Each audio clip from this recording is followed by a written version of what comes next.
Hipersensibilidade mediada por anticorpos tipo 2. E aí a gente vai ter a diferença do tipo 1, ela vai estar sendo intermediada por anticorpos especificamente, né? O organismo produz anticorpos que vão interacionar com os antígenos do próprio organismo e vai produzir uma série de lesão. E a gente vai ter alguns mecanismos dessa classificação da hipersensibilidade dependente dos anticorpos. E esses mecanismos estão separados em 3 grupos diferentes. Aqui a gente tem a imagem dos mecanismos. O primeiro mecanismo vai ser por opsonização e fagocitose, né, mediado por células. O segundo mecanismo, o produtor de lesão é a inflamação diretamente. O terceiro mecanismo que eu achei mais interessante está relacionado com miastenia grave, doença de Graves ou enfermidade de Graves, que é a disfunção celular produzida por esses anticorpos.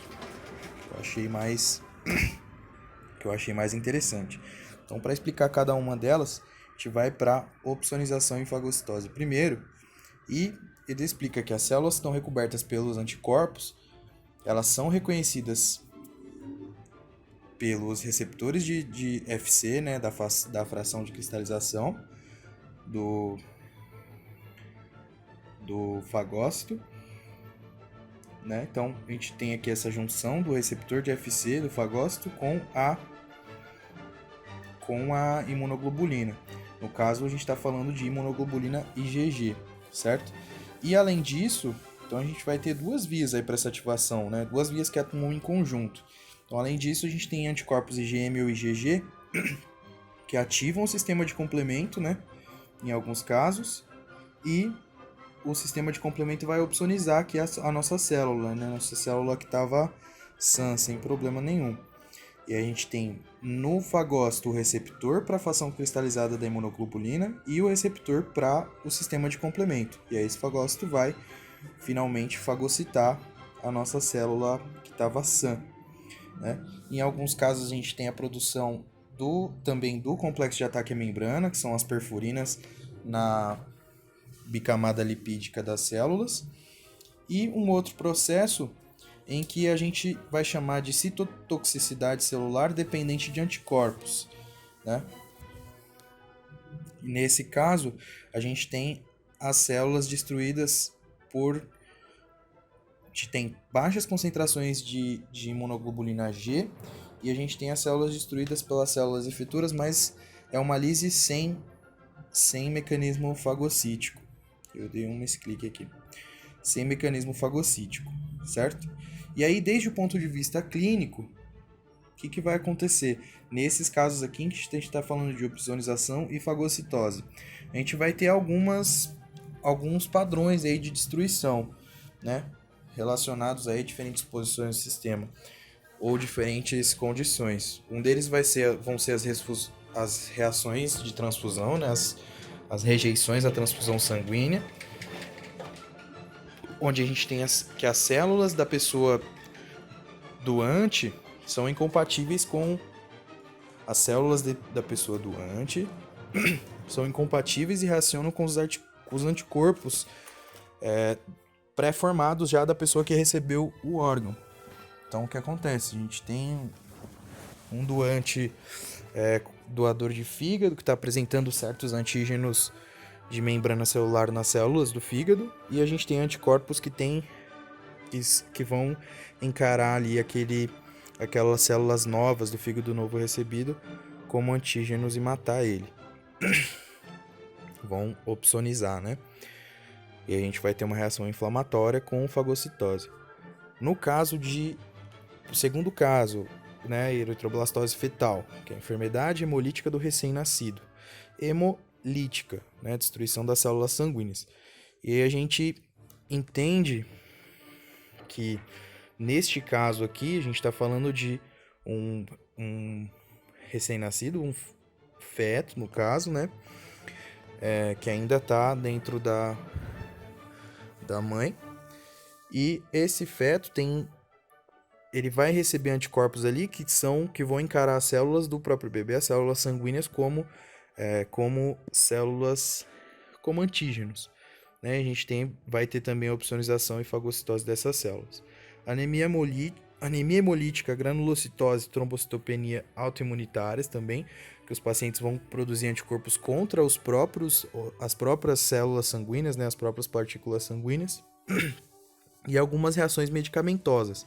E aí, nesse caso da reação medicamentosa, a gente também vai entender que a gente pode ter esse tipo de reação por dois grupos, né? Um grupo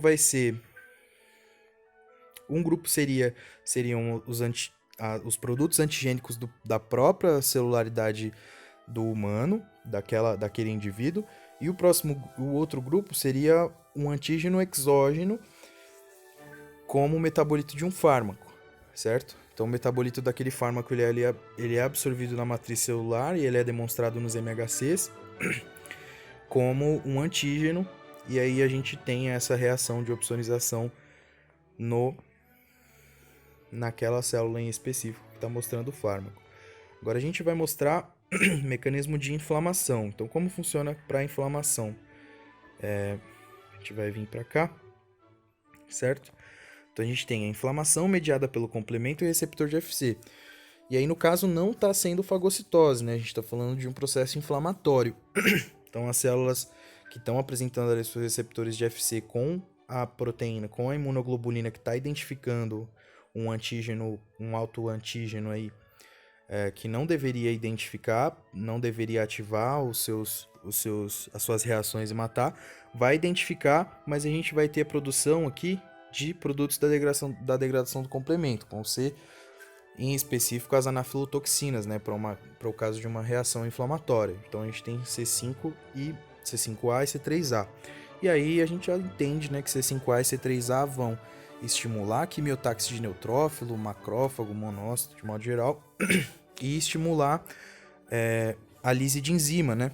Estimular a liberação de enzima por essas células, e a gente vai ter aí uma grande inflamação intermediada pelas células de defesa do organismo que foram ativadas pelos produtos de degradação do complemento, mais o complexo ali de receptor da fração cristalizada da imunoglobulina. Então é exatamente isso que a gente está vendo sendo explicado nessa região no livro, e a gente vê que além câmbios, algumas mudanças no tecido estão caracterizadas por aumento da permeabilidade vascular, que é o que a gente tem em qualquer reação inflamatória, e aí a liberação das substâncias pró-inflamatórias, né? Como as prostaglandinas, péptidos vasodilatadores e quimiotáticas. As prostaglandinas a gente já entende por leituras prévias que são são produtos, né, no caso, do metabolismo do ácido araquidônico, que faz parte, são gorduras que fazem parte da membrana celular. Além disso, o livro traz a ideia de que existia esse conceito, na verdade, de que o complemento era o principal mediador da inflamação induzida por anticorpos. E aí se compreendeu, né, fazendo experimentos com ratos, tirando aí o FC, o domínio FC, né, da expressão gênica dos ratos, se compreendeu que foram reduzidas em grande escala essas reações, ou seja, o complemento não age sozinho, né? O complemento a gente precisa das duas vias interagindo juntas realmente para que essas reações aconteçam. E a inflamação mediada por anticorpos vai denotar algumas formas de lesão aí que a gente conhece, já tem predefinidas, tem síndrome, etc., que são a glomerulonefrite e a rejeição vascular de enxertos de órgãos e outros transtornos. Então a gente tem aqui na tabela, explicando exatamente sobre essas duas. Eu vou descer exatamente para a glomerulonefrite. Então aqui, na síndrome de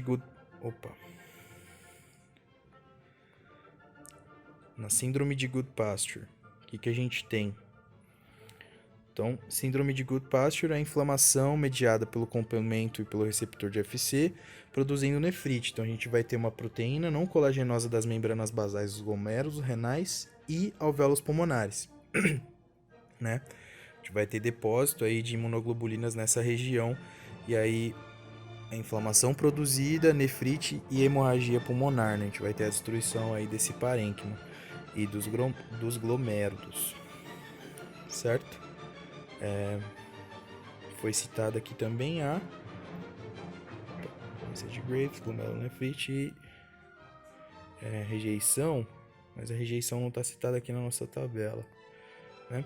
Mas a anemia hemolítica autoimunitária tá. Então a gente tem a anemia hemolítica, faz parte ali do mecanismo de opsonização, e a gente tem que as proteínas de membrana dos eritrócitos são o antígeno alvo aí das imunoglobulinas que foram alteradas. Então o mecanismo é a opsonização e fagocitose, e a gente vai ter a produção de hemólise e anemia, né? Um outro caso, vamos dar uma olhada. Um outro caso, púrpura trombocitopênica idiopática. Proteínas da membrana plaquetária, né? Essas duas proteínas aqui que a gente não está muito familiarizado. Mas também produzindo opsonização e fagocitose das plaquetas, agora no caso. E aí se a gente tem uma diminuição abrupta na contagem de plaquetas, tem um processo hemorrágico secundário.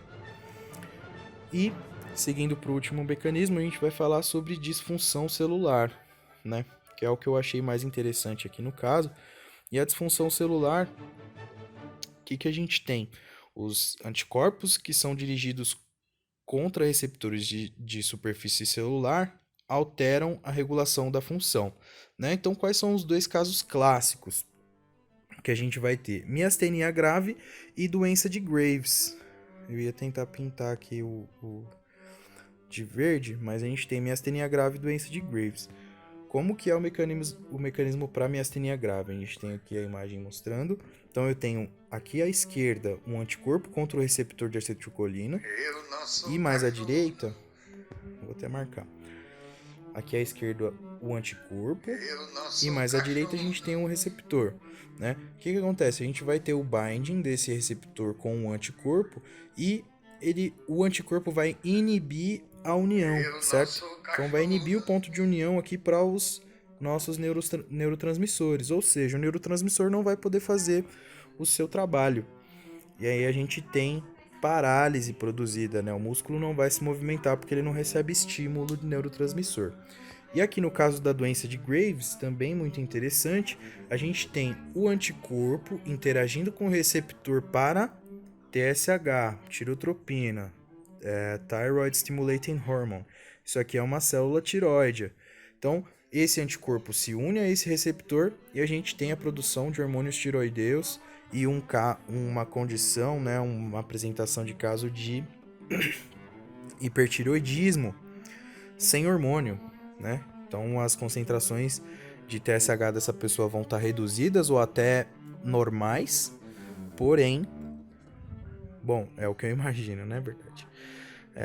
Porém, ela vai ter apresentações clínicas de hipertireoidismo, certo? Acho que aqui a gente vai partir já para a próxima discussão. Vamos ver aqui se o nosso... Olha, uma outra doença aqui. Diabetes resistente à insulina. Qual que é o conceito?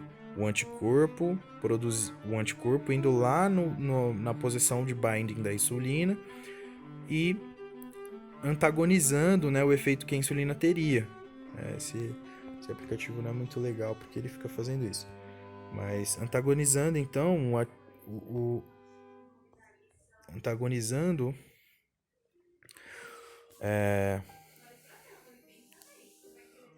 se posicionando ali no ponto de união da insulina. Aí a gente vai ter uma hiperglicemia, né? Porque a gente não tem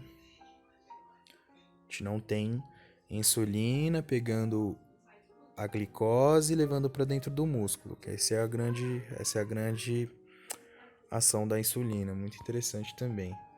Aqui, doença de Graves, miastenia grave no receptor da acetilcolina.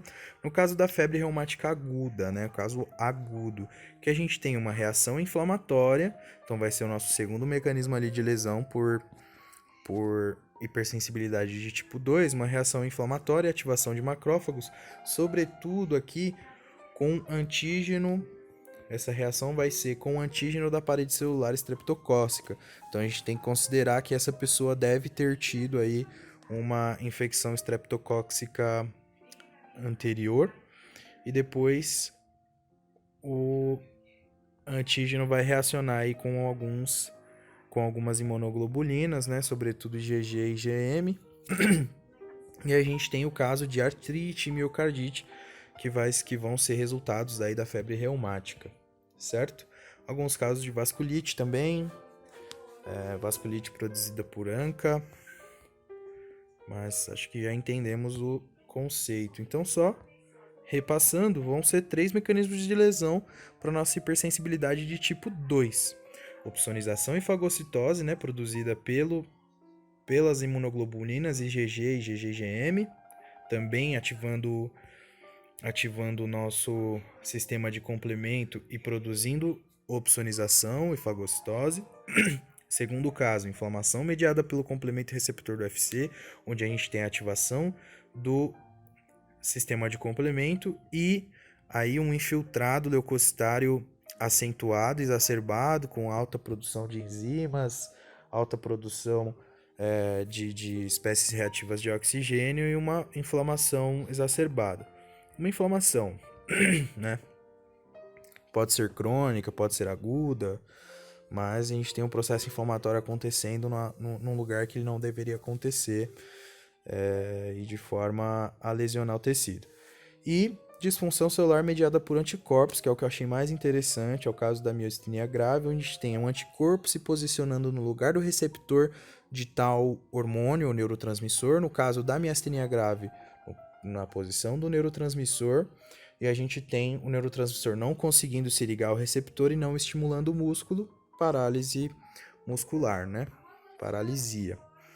E no caso da enfermidade de Graves, da doença de Graves, a gente tem os anticorpos se posicionando nos receptores para a hormônia estimuladora da tireoide, né? TSH, Thyroid Stimulating Hormone, tireotropina. E a gente tem as imunoglobulinas se posicionando nesses receptores, estimulando a tireoide a produzir aí T3, T4, e a gente vai ter um caso de hipertireoidismo.